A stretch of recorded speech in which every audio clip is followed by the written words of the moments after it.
하나님 감사합니다.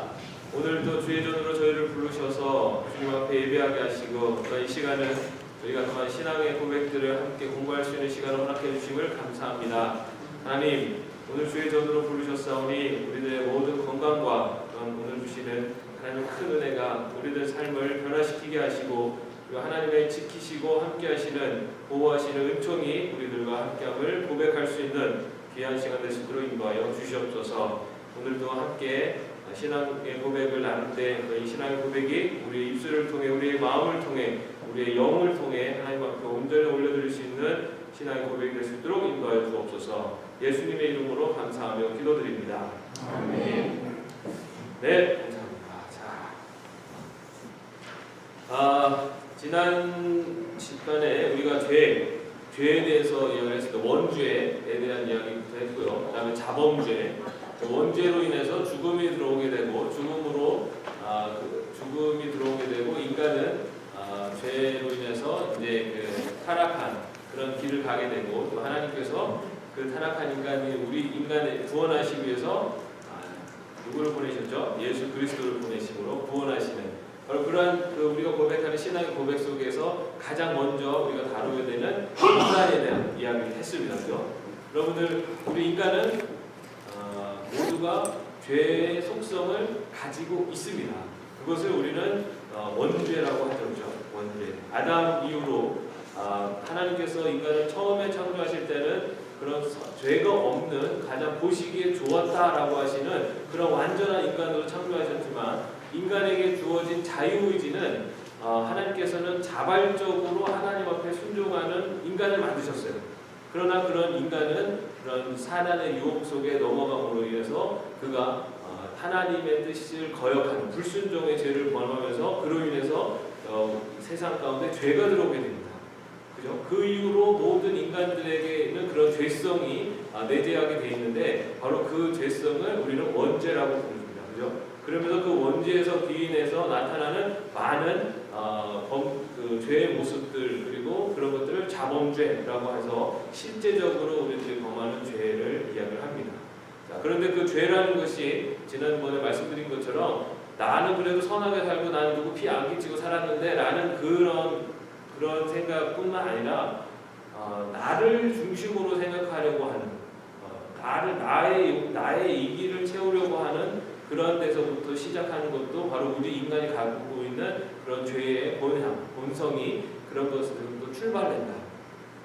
그 큰 죄를 짓는 사람들도 실제적으로 그런 자기 중심적인 그리고 자기 안에 있는 그런 죄성에서 출발해서 큰 죄가 나타나고 악으로 나타나게 되고 또 우리들이 가지고 있는 그런 나를 중심으로 생각하는 그런 여러 가지 모양들이 우리 일상생활 속에서도 그런 죄의 모습으로 악의 모습으로 나타나게 된다라는 것을 이야기 드렸습니다. 그러면서 말씀드린 것이 우리가 쉽게 쓰는 일회용 컵이나 그냥 버리는 쓰레기들 이거 별로 필요하지 않고 내가 좀 불편하기 때문에 일회용을 쓴다 생각하지만 실제적으로는 그러한 용도들이 자연을 파괴하는데 나도 일조를 하고 있는 겁니다.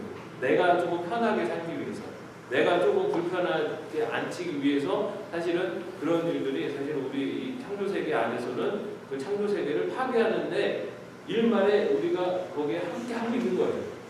근데 그것에 대해서 우리는 깨닫지는 못하고 그죠?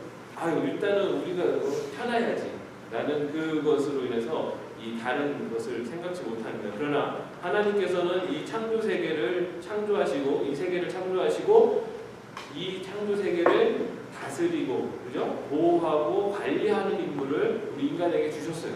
그것이 여전히 그 임무는 우리 인간들에게 지금도 주어져 있습니다. 그렇기 때문에 이 세상을 온전하게 하나님의 창조하신 그런 창조를 세계를 보존하는 것 역시 하나님의 뜻이면서 그 뜻을 행하는 것이 우리 인간들에게 주어지신 사명입니다. 그런데 우리는 내가 편하기 위해서 그 일에 대해서 이렇게 까먹고 지내고 아니면 외면하고 지냅니다. 그런 것도 역시 우리 인간에게 오는 죄의 속성이라는 겁니다. 그래서 죄의 속성이라는 것은 다른 사람 얘기가 아니라 바로 내 안에 존재한다는 것을 우리는 기억을 해야 됩니다. 그렇기 때문에 우리는 스스로 그 죄를 넘어설 수 있는, 다시 말해서 구원을 이룰 수 있는 그런 구원을 이룰 수 구원을 이룰 수가 없게 된 것이 바로 우리 인간들입니다. 그래서 하나님께서 그 인간들을, 우리 인간을 구원하시기 위해서 외부에서 우리를 구원하시기로 작정하셔서 은혜로 우리들에게 오신 분이 바로 예수 그리스도시고, 그 예수 그리스도를 믿음으로 말미암아 우리는 예수 그리스도의 의의 옷을 입음으로써 우리는 그 하나님의 백성으로서 이제 자격이 주어지게 됩니다. 그죠? 그러나 우리가 예수 그리스도의 흰 옷을 입었다고 해서 우리 안에 있는 이 더러운 옷이 다 벗겨진 게 아니라, 그 흰 옷을 입었음에도 불구하고 우리가 걸어가다 보면은 내 안에 있는 이 죄의 옷들이 출렁출렁 나타난다는 거예요. 그게 우리들의 삶 속에 나타나는 그런 연약한 불완전한 모습이 그렇게 나타난다는 겁니다. 죄성을 그대로 갖고 있어요.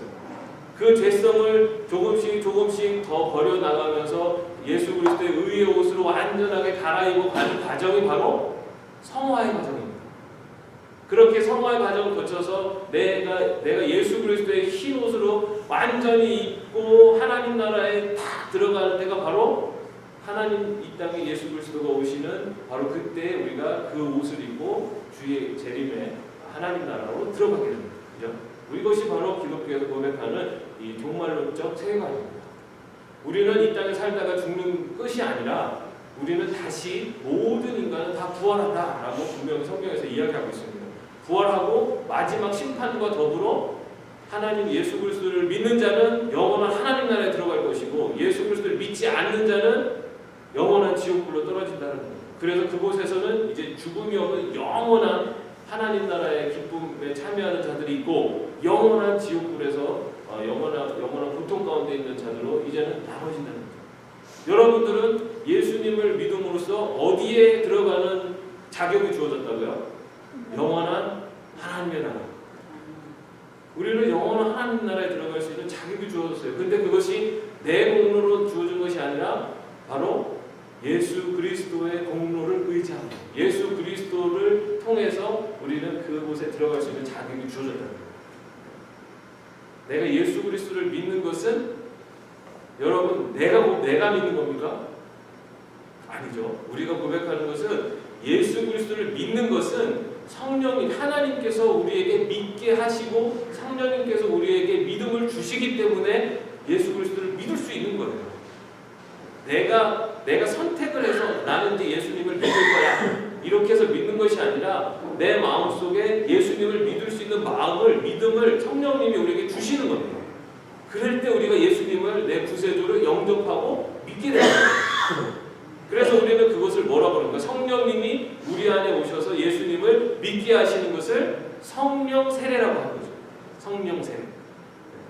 우리 막 부흥사님들 오셔서 성령 받으라고 이렇게 하는, 그게 성령 세례가 아니라 내가 예수님을 내 구세주로 구주로 믿음으로 고백할 수 있는 것은 내 안에 성령님이 나를 그렇게 인도하시기 때문에, 나를 믿게 하시기 때문에 내가 고백할 수 있는 겁니다.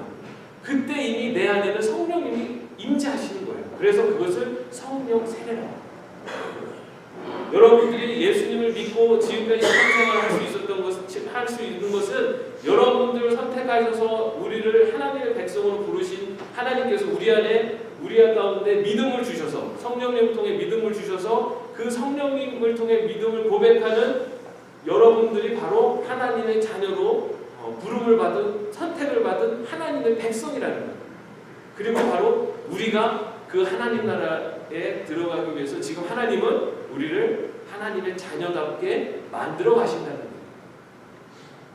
우리의 인생은 여기서 그냥 살고 이렇게 지내다가 끝나는 것이 아니라 하나님은 우리가 살아가는 인생 동안에 우리를 하나님 백성으로 만들어 가세요. 하나님이 선택했기 때문에 하나님이 선택한 하나님의 백성을 이제 영원한 하나님 나라에 들어갈 수 있는 하나님의 백성으로 만들어가는 과정이 바로 우리 신앙의 여정입니다. 그 여정 가운데는 어쩔 때는 어려움도 오고 고통도 오고 아픔도 있습니다. 그러나 그런 고통과 어려움들은 우리 하나님의 큰 계획, 구원 계획 속에서 우리를 성숙시키시려고 하는 하나님의 큰 계획 속에 있다는 거예요. 그걸 우리가 믿음으로 고백하는 거예요. 우리가 때로는 사단의 유혹 속에, 아니면은 그런 사탄의 그런 시험 속에서 우리가 휘청거릴 때도 있어요. 그러나 그런 악한 것까지도 하나님은 우리를 하나님의 백성으로 성숙시키는 하나님의 큰 계획 속에서 선으로 그것을 바꿔가신다는 거예요. 그것이 우리가 고백하는 하나님의 섭리입니다. 하나님은 큰 구원 계획 속에서 우리를 계속해서 이끌어가세요. 그거를 믿고 있으면 우리 살아가면서 어려움이 오고 힘든 일이 있어도 이것은 하나님이 나를 더 하나님의 백성으로 만들어 가시고자 하는 하나님의 큰 구원 계획 속에서 나에게 주어진 하나의 테스트이고, 이것을 통해서 하나님은 나를 더 하나님의 백성으로 만드시려고 하시는구나라는 고백. 그리고 하나님은 지금 이 순간도 그렇기 때문에 나와 함께하고 계시고 나와 동행하시는구나 라는 고백을 할 수 있습니다. 그래서 그런 어려움들을 우리는 이겨낼 수 있는 거예요. 그게 신앙입니다. 그게 믿음이에요.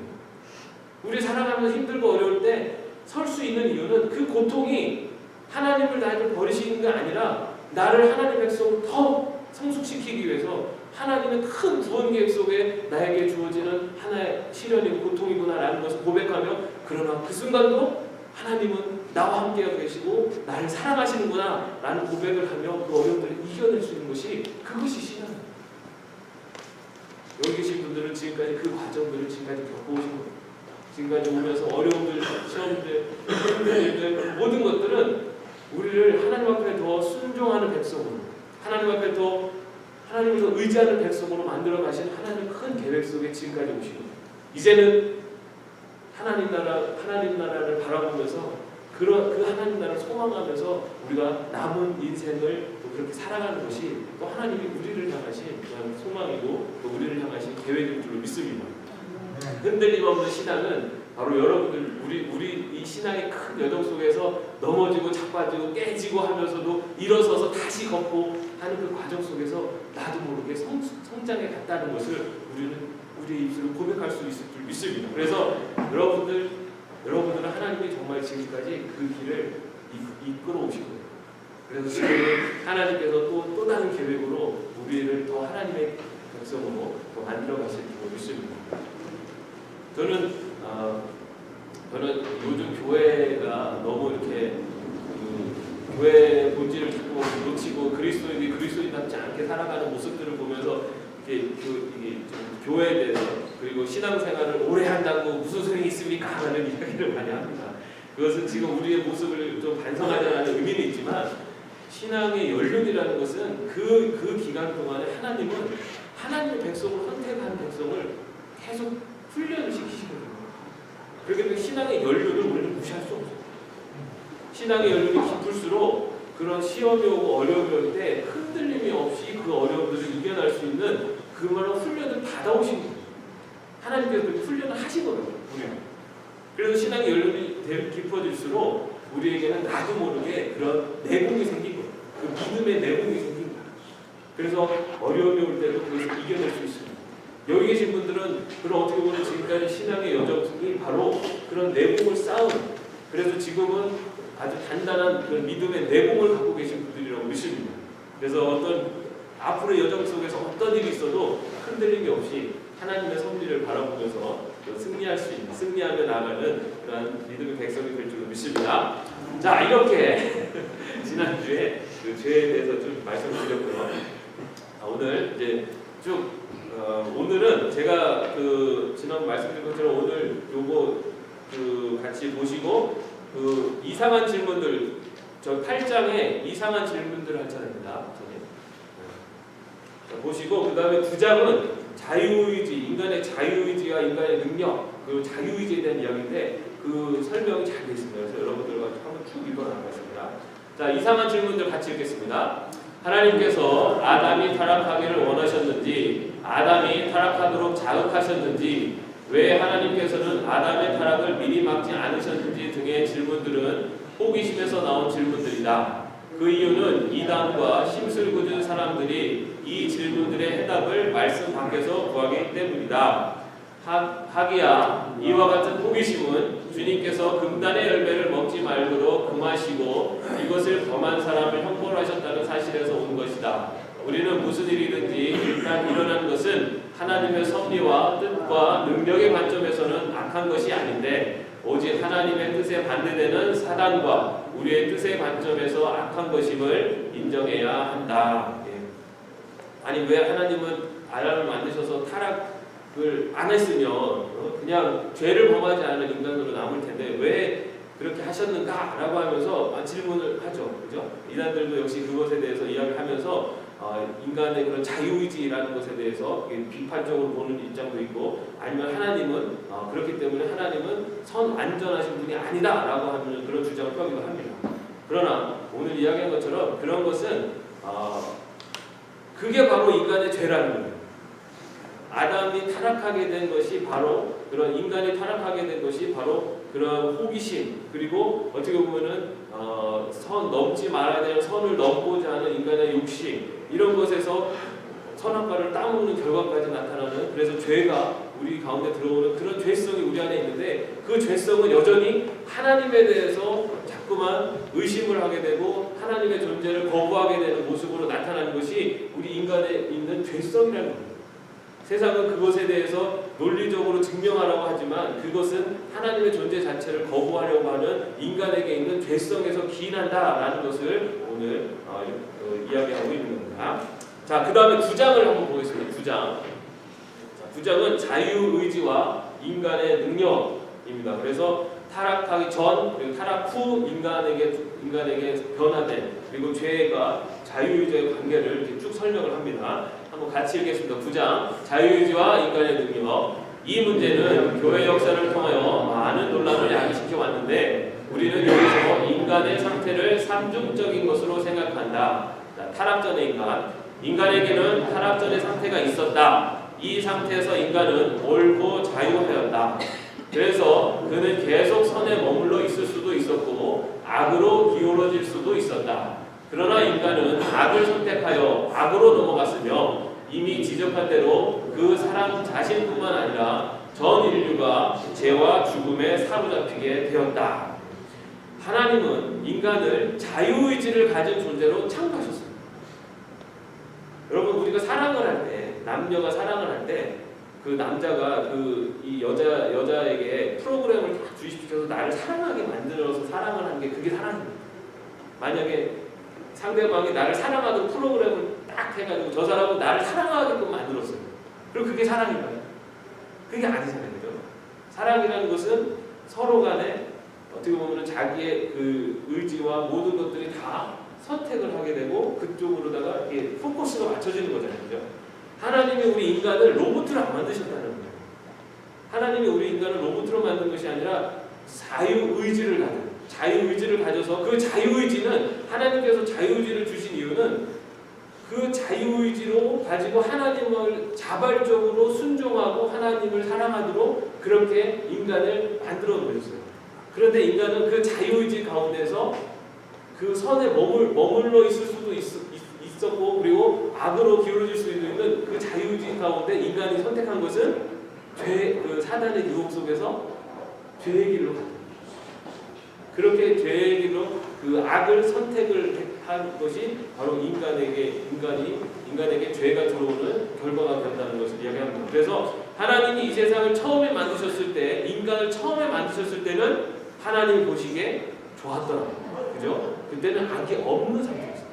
그러다가 그런 그 사단의 유혹 속에서 인간은 선악과를, 하나님의 말씀에 불순종함으로써 그 인간에게 죄가 들어오게 됩니다. 그 다음에 타락 이후의 인간 보겠습니다. 같이 읽겠습니다.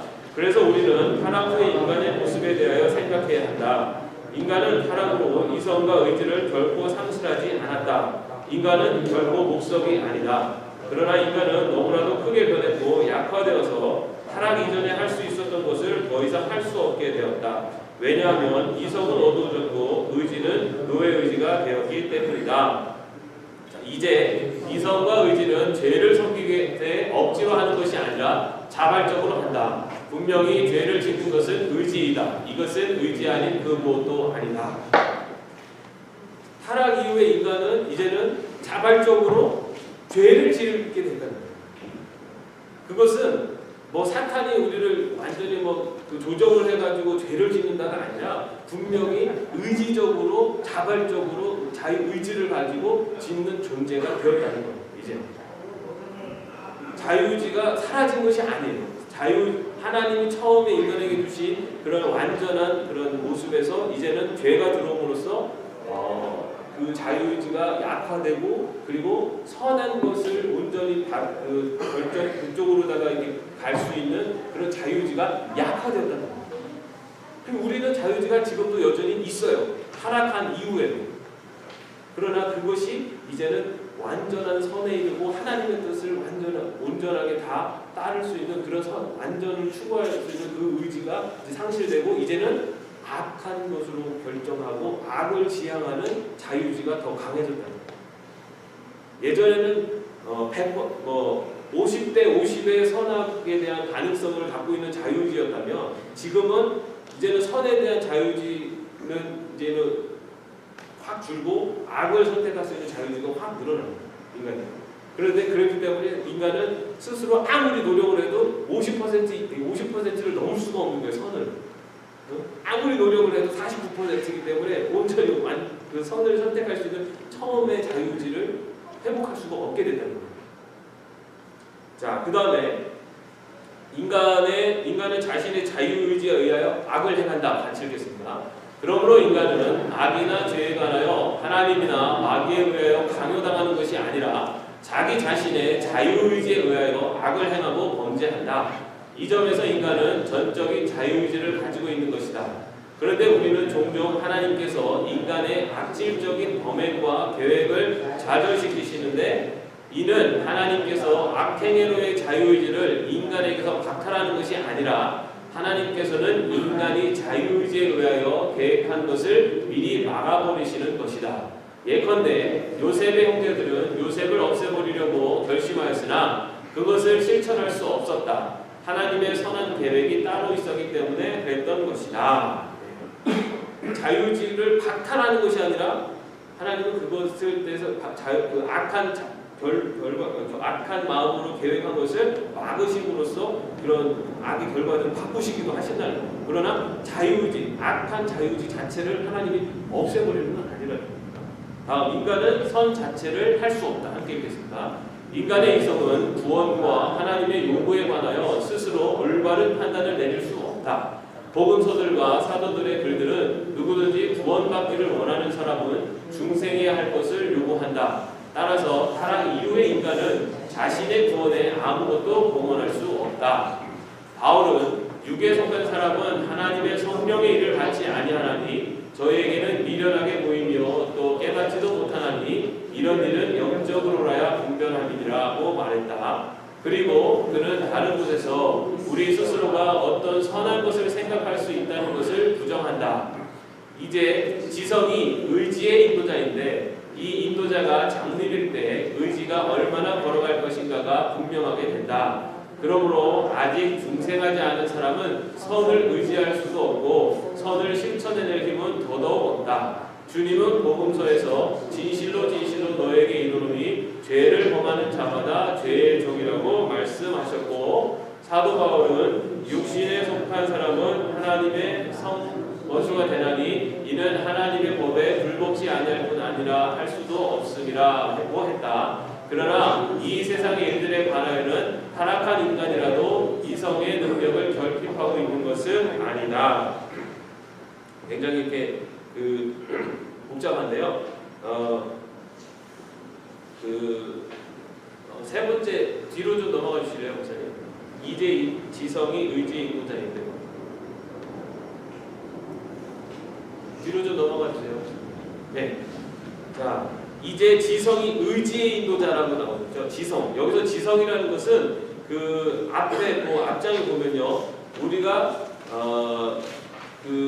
뭐냐면은 우리가 스스로가 어떤 선한 것을 생각할 수 있다는 것, 그 생각하는 것을 지성이라고 하는데 이제는 그런 선을 생각할 수 있는 그런 지성, 선한 것을 생각할 수 이제 있는 것이 이제 부족하게 이제 거기서 선을 생각할 수 있는 것이 박탈된 죄로 말미암아서 그렇게 선을 생각할 수 없는 그런 인간 그 지성이 의지의 인도자라는 거예요. 이 얘기는 뭐냐면은 우리는 이제는 죄 때문에 완전한 하나님의 뜻과 하나님의 선을 이제 그것을 생각하고 그것을 추구할 수 없는 존재가 되었다는 겁니다. 그렇기 때문에 그러한 의지, 선을 행할 수 없는 의지를 갖고 있는 사람이 나타나는 그런 의지, 그 행함은 역시 완전한 그런 선을 이룰 수 없게 된다는 거죠.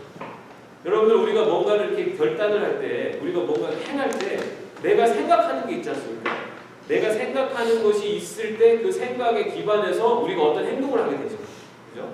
그런데 이제는 우리의 생각하는 것이 이제는 이제 죄로 인해서 이제 그 죄성으로 인해서 우리의 생각하는 것이 완전한 선을 하나님의 뜻을 완전하게 행할 수 없기 때문에 따라서 우리가 행하는 것 역시 하나님의 선을 완전하게 행할 수 없는 존재가 된다는 거예요. 그래서 이제는 우리의 본성이 이제 죄로 타락했기 때문에 우리가 행하는 모든 것들 역시 완전한 선을 이룰 수가 없게 되었다라는 것을 이야기하고 있습니다. 그 다음에 또 읽겠습니다. 그죠? 학문들에 대한 이해력 보겠습니다. 같이 읽겠습니다. 하나님께서는 그의 자비에 의하여 사람 안에 비록 타락 전에 있던 것과는 다르나 지성의 힘이 남아있도록 허락하셨다. 하나님은 우리에게 우리가 타고난 자연적 재능을 배양하라고 명령하실 뿐만 아니라 선물과 성공을 첨가해 주신다. 그 하나님께서는 타락 전에 있는 것과는 다르나 지성의 힘이 남아있도록 하셨다라고 말씀하셨어요. 우리를 타락 이후에 완전히 우리가 생각할 수 있는 그런 것들을 다 제거하신 게 아니라 역시 자유의지를 가지고 그리고 자기가 선택할 수 있는 그리고 그것을 추구할 수 있는 지성을 주셨다는 거예요. 그것을 우리는 신앙적으로 일반 은총이라고 합니다. 그래서 우리 이 인간들이 이 세계에 살면서 그 사회를 유지하고 그리고 사회를 지켜나가는 그런 도덕법이나 어떤 규범, 법 이런 것들을 모든 사람들의 마음속에 주셨다는 겁니다. 그것을 우리는 일반 은총이라고 얘기합니다. 그 하나님이 모든 사람에게 주신 일반 은총, 그것을 양심이라고 합니다. 양심. 그것은 모든 사람들에게 주셨다는 거예요. 그것까지는 다 끊어버리시지 않으시고 그것들이 그 학문들로 나타나는 모습들 그리고 사회를 지탱하는 그런 모형으로 나타나고 있다는 것을 이야기하고 있습니다. 그 다음에 읽겠습니다. 하나님의 축복이 없이는 모든 학문의 발전이 있을 수 없다는 사실은 확실하다. 어떤 경우에도 성경은 모든 학문의 기원과 발전이 하나님으로 말미암는다고 가르치며 심지어 이교도들까지도 학문의 기원을 이 학문을 창조한 신들에게서 찾는다. 그 다음 읽겠습니다. 중생한 사람의 능력은 어떤 것이며 중생한 사람의 의지는 어떤 모양으로 자유로운가. 여기서 중생이라는 것은 우리가 아는 것처럼 거듭남이죠. 예수님을 믿은 그래서 죄의 구원을 받은 사람들의 자유의지는 어떤 모양으로 나타나는가 같이 읽겠습니다. 끝으로 우리는 중생한 사람들이 자유의지를 가지고 있다면 어느 정도로 가지고 있는지 알아야 한다. 중생에 있어서 이성은 성령에 의하여 조명받아 하나님의 신비들과 하나님의 뜻을 이해할 수 있다. 자, 이성은 누구에 의해서요? 성령에 의해서 나왔죠. 그죠? 우리가 중생할 수 있는 것은 내 의지로 되는 것이 아니라 분명히 성령에 의해서 하나님의 뜻을 깨닫을 수 있게 된다고 이야기하고 있습니다. 난 또 읽겠습니다. 이 중생에 있어서 또한 의지 자체가 성령에 의하여 변화받을 뿐만 아니라 스스로 선을 의지하며 선을 실천하기까지 할 수 있는 능력으로 부장되기도 한다. 이제는 그렇게 성령에 의해서 하나님의 뜻과 하나님의 그런 구원 계획을 깨닫게 되고 그리고 그 성령께서는 이제는 그런 깨달은 그런 하나님의 그런 거룩한 지식을 가지고 살아가는 동안에 우리가 의지적으로 행하는 모든 것까지도 이제 성령님께서 도와주셔서 우리가 변화가 될 수 있고 그리고 이제는 선을 행할 수도 있게 된다는 거예요. 우리가 예수님을 알기 전에 타락한 인간이 있을 때는 죄를 지을 수밖에 없는 존재였지만 우리가 예수 그리스도를 믿음으로써 구원받은 백성이 된 이후에는 죄를 짓지 않을 수도 있는 인간이 된 거예요. 완전히 선한 인간이 된 건 아니라 이제는 죄를 짓지 않을 수도 있는 인간이 됐다는 겁니다. 누구에 의해서? 성령님에 의해서. 내 힘으로, 내 의지, 내가 갖고 있는 인간의 본성으로 죄를 짓지 않을 수 있는 것이 아니라 예수님을 영접함으로 우리는 성령님께서 우리를 인도하심으로 죄를 짓지도 않을 수 있는 인간이 된다는 겁니다. 죄를 짓지도 않을 수 있는 인간이 됐다는 것은 죄를 지을 수도 인간이긴 한 거예요. 그죠? 그리고 완전하게 선한 인간이 아니라는 겁니다. 여러분 우리가 예수를 믿는다고 우리가 완전한 의인으로 바뀐 게 아니에요. 우리는 죄를 짓지 않을 수도 있는 인간이었어요. 지금까지는 100개면 100개 다 죄를 짓는 삶을 살았다면 이제는 가끔가다 이제 한 10개 정도는 죄를 안 지을 수 있는 인간이 된다는 거예요.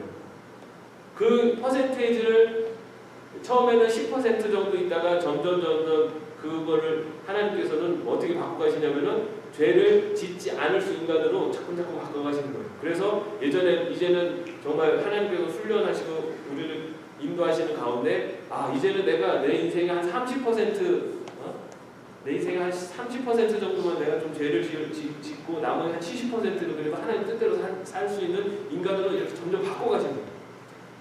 우리가 죽을 때까지 우리는 그러나 완전한 의인은 절대 될 수 없습니다. 온전한 의인은 세상에 단 한 분, 예수 그리스도밖에 없습니다. 우리는 누구나 그 죄의 속성을 다 갖고 있어요. 죽을 때까지. 그러나 더 바뀐 게 뭐냐면 죄를 짓지도 않을 수 있는 인간이 우리는 예수 그리스도를 통해서 되어지고 그렇게 될 수 있었던 이유는 내 힘으로 되는 게 아니라 내 안에 있으신 성령님께서 우리들을 체화하시고 우리를 인도하시기 때문에 이제는 우리가 죄를 짓지 않을 수도 있는 인간이 된 겁니다. 그 다음에 이렇게 또 읽을게요. 그 다음에 그 다음 장 여기 있어. 그 다음 장 아니요 여기 만약 시작. 만약 우리가 이것을 중간이죠. 만약 우리가 이것을 인정하지 않는다면 우리는 기독교적 자유를 부인하게 되며 율법의 멍에를 다시 불어들이는 것이다.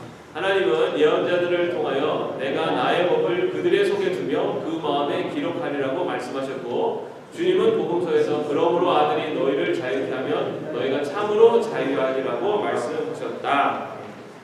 바울 역시 빌립보 교인들에게 그리스도를 위하여 너에게 은혜를 주신 것은 다만 그를 믿을 뿐 아니라 또한 그를 위하여 고난도 받게 하심이라고 편지하였다. 또한 여기에서 바울은 너희 속에 착한 일을 시작하신 이가 그리스도 예수의 날까지 이루실 줄을 우리가 확신하노라고 하였고 나아가서 너희 안에서 행하시는 이는 하나님이시니 자기 기쁘신 뜻을 위하여 너희로 소원을 두고 행하게 하신다니라고 말했다. 자, 우리 안에 선한 일을 시작하시니 여러분 우리가 그 선을 행할 수 있는 자로 바뀌게 된 것, 시작하게 된 것이 바로 누구 때문이라고요? 성령님 때문에. 그리고 그 성령님은 바로 하나님이 우리에게 주시는 하나님의 임재라는 거예요. 내가 하는 게 절대 아니라는 거예요. 내 안에 우리가 예수 그리스도를 고백함으로 성령님이 임재하시잖아요. 그죠? 그것이 바로 성령 세례죠. 우리는 다 성령 세례를 받은 사람이에요. 예수님을 내가 구세주를 믿을 수 있는 것은 내 안에 성령님 계시는 거예요. 그 내 안에 이 성령님께서 우리를 인도하시고 그 선한 일을 시작하신다는 거죠. 그리고 그 시작하신 것이 그리스도 예수의 날까지 이루실 줄을 우리가 확신합니다. 그 성령님이 우리 안에서 계속해서 거주하시면 인재하시면서 우리를 그 선한 일로 계속 인도하실 거다라는 것이 이 고백입니다. 그리고요. 그 다음에 한 문장만 더 하겠습니다. 다음 장입니다. 중생한 사람들은 수동적으로뿐만 아니라 능동적으로 일한다. 함께 읽겠습니다. 이 주제에 관하여 우리는 두 가지를 유의한다. 첫째로 중생한 사람들은 선을 택하고 선을 행할 때에 수동적으로만 아니라 능동적으로 그렇게 한다. 왜냐하면 이들은 스스로 행할 수 있기 위하여 하나님에 의하여 움직여지는 것이기 때문이다. 하나님은 우리를 돕는 분이시다라고 하는 말을 어거스틴은 옳게 인용하였다. 그러나 아무도 스스로 무엇을 하지 않는다면 도움을 받을 수 없다. 마니교 사람들은 인간으로부터 모든 능동성을 빼앗아 버림으로 인간을 돌이나 한 조각의 나무로 만들었다. 예. 자, 이제는 그렇게 중생한 사람들, 예수님을 믿는 사람들은 이제는 능동적으로 선을 행할 수 있다는 겁니다. 그런데 하나님께서 그러면은 성령님께서 우리를 선하게 인도하셔야만 우리는 선을 할 수 있다라고 하면서 우리가 그러면 나는 아무것도 안 해도 돼. 내 안에 성령님이 하실 때 내가 그거에 그냥 가는 거지 뭐 이렇게 생각할 것이 아니라 하나님은 협력하여 선을 이루는 도와주신다는 겁니다. 이제는 우리 안에 계시는 성령님은 우리가 이제는 의지, 자유의지를 가지고 이제 하나님의 뜻을 따라 살기로 결정하고 그것을 행하려고 하는 그런 마음을 결정할 때 그렇게 마음을 결정하게 하시고 또 내가 그것을 실행할 때 하나님께서 그 옆에서 그 마음을 계속해서 지탱하게 하시고 밀어주신다는 거예요.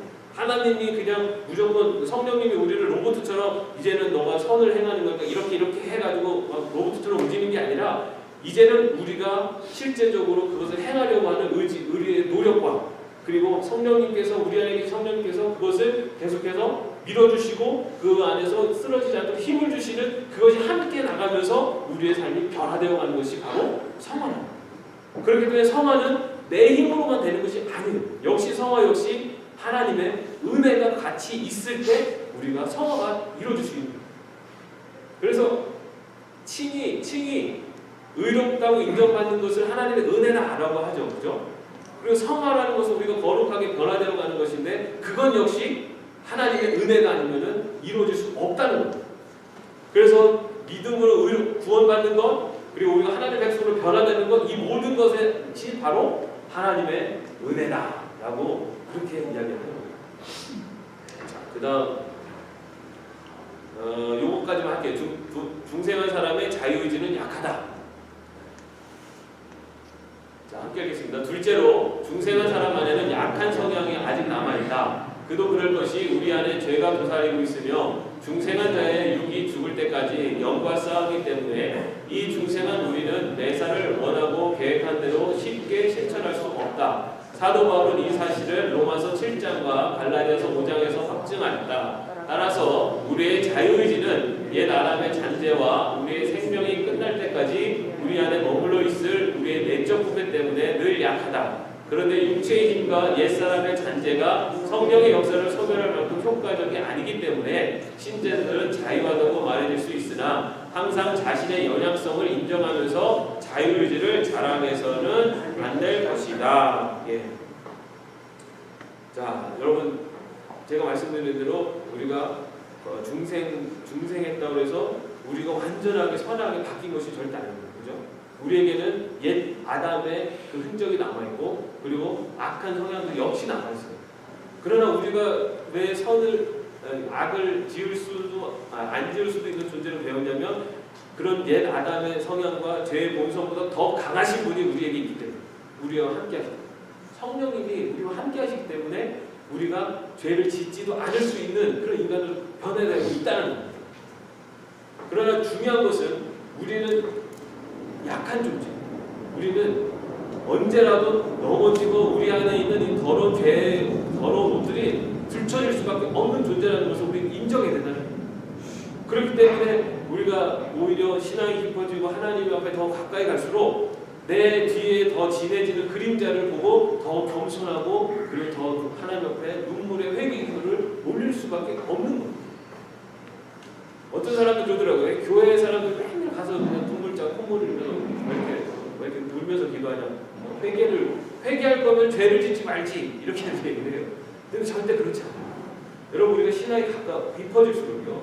우리가 하나님 앞에 가까이 갈수록요. 그전에는 몰랐던 내 죄성들이 더 드러나게 되었어요. 하나님한테 멀리 있으면요. 빛에서 멀리 있을 때는 죄가 흐리멍텅해서 그게 잘못된 것도 잘 몰라요. 그러나 내 신앙이 더욱더 하나님께 가까이 갈수록 내 그림자가 진해져요. 그러면서 내 죄성이 나타나고 그것을 내가 깨닫게 돼요. 그러면서 우리는 더 눈물을 흘리고 회개할 수밖에 없어요. 그렇기 때문에 우리는 어쩌면 죽을 때까지 하나님과 갈 때까지 회개하며 가는 거예요. 눈물을 흘리면서. 왜냐하면 하나님 앞에 가까이 갈수록 내 죄가 더 드러납니다. 그렇기 때문에 여러분 우리가 회개하는 것은 결코 부끄러운 게 아닙니다. 분명 죄를 지음으로써 회개해서 또 똑같은 죄를 지으면 안 되겠죠. 그러나 우리가 일상의 신앙생활 속에서 우리가 신앙이 깊어져서 우리는 눈물을 흘리며 회개할 수밖에 없는 존재입니다. 왜냐하면 우리는 악하니까. 우리 안에 있는 죄성이 흔들립니다. 하나님께 가까이 감으로 점점 오히려 눈물을 흘리며 겸손하게 회개할 수 있는 그래서 하나님 백성으로 조금씩 더 변화되어가는 그런 삶의 모습이 저와 여러분의 모습이 되기를 원합니다. 기도하겠습니다. 하나님 이 시간에 우리의 죄된 모습을 고백합니다. 우리들은 너무나 부족하여 연약하여 우리가 하나님을 믿고 예수 그리스도를 믿음으로 구원받은 백성이라고 이야기하고 우리가 말로 입술로 이야기를 하지만 우리들의 삶은 죄의 속성들이 불쑥불쑥 튀어나올 때가 너무나 많이 있음을 고백합니다. 하지만 그 우리의 죄성보다 더 강하신 성령님이 우리 안에 계심을 저희들은 믿습니다. 그렇기 때문에 성령님을 의지하여 이제 거룩한 백성으로 걸어가는 한 걸음 한 걸음 가운데 하나님의 백성으로 변화되어지는 놀라운 역사가 일어나게 하여 주시옵소서. 그러나 무엇보다 우리는 죄에 많은 연약한 존재임을 고백함으로 하나님 앞에 겸손한 그런 삶의 모습으로 낮아지는 삶의 모습으로 갈 수 있는 저희들 될 수 있도록 인도하여 주옵소서. 함께 하시길 감사드리며 예수님의 이름으로 기도합니다.